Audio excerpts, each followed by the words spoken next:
नमस्कार, मैं हूं संदीप चौधरी। आज सबसे बड़ा सवाल में मैं बात करूंगा देश के किसानों की, देश के अन्नदाता की। दरअसल ये अन्नदाता नहीं है।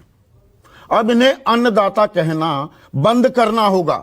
जय जवान जय किसान का नारा बुलंद करना भी बंद करना होगा। आप कहेंगे कैसी बात कर रहे हैं? ये मैं इसलिए कह रहा हूं कि दरअसल ये किसान थोड़ा है, ये तो आतंकवादी हैं, ये खालिस्तानी है। और ये मैं नहीं कह रहा हूं, ये हरियाणा के मुख्यमंत्री मनोहर लाल खट्टर कह रहे हैं कि ये आंदोलन थोड़ा हो रहा है, इसमें तो खालिस्तानी बैठे हुए हैं, ये आतंकवादी हैं, ये देश को कमजोर करने के लिए तैयार बैठे हैं। इसीलिए लगातार जो मैं किसान आंदोलन पर कार्यक्रम भी कर रहा हूं, मैंने परसों भी कहा था, कल भी कहा था कि बॉर्डरों पर ऐसी चाक चौबंद व्यवस्था की गई है, ऐसी एहतियात बरती गई है, ऐसे बैरिकेड्स और बोरियां लगा दी गई हैं, कई जगह पर सड़कें खोद दी गई हैं कि मानो ये किसान देश के दिल, देश की राजधानी दिल्ली में अपनी बात कहने के लिए नहीं आ रहे हैं, कोई आतंकवादी आ रहे हैं, कोई लश्कर आ रहा है। देश की राजधानी पर कूच किया जा रहा है असामाजिक तत्वों द्वारा, अलगाववादी ताकतों द्वारा। पहले कहा जा रहा था राजनीति से प्रेरित है, ये तो विपक्षी दल बरगला रहे हैं, उकसा रहे हैं, भरमा रहे हैं किसानों को। अब ये कहा जा रहा है कि नहीं, ये तो दरअसल खालिस्तानी है। और सिलसिला यही नहीं रुक रहा, इसके लिए बाकायदा कुछ तस्वीरें भी पोस्ट की हैं आईटी सेल के हेड हैं बीजेपी के अमित मालवीय ने। और इन तस्वीरों में भिंडरावाले, जाना माना आतंकी, उनकी तस्वीरें हैं, उसकी तस्वीरें हैं। साथ में किसान ये कहते हुए, किसानों में से कुछ ये कहते हुए कि हमने तो इंदिरा गांधी को नहीं बख्शा, तो नरेंद्र मोदी को कैसे बख्शेंगे और क्यों बख्शेंगे। यह वीडियो जारी किया है। और अगर किसानों के इस आंदोलन में खालिस्तानी तत्व हैं तो यह बहुत ही खतरनाक बात है।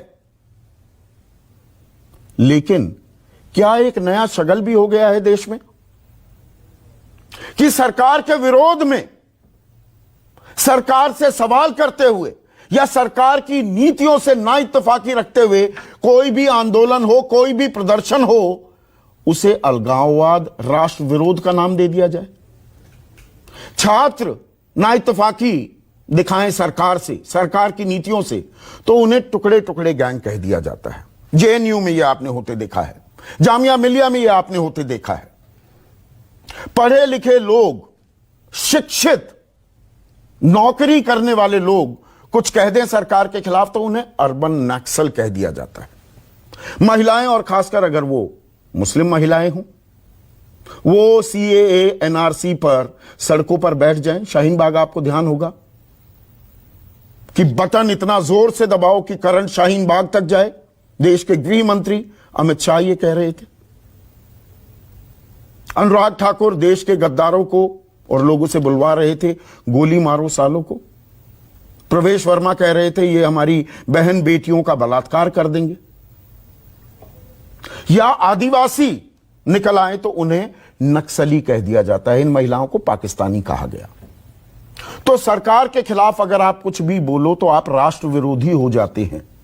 यह एक नया शगल है क्या? इक्का दुक्का सर फिरे किसी भी आंदोलन में होते हैं, उनको बंद करो, जेल में डालो।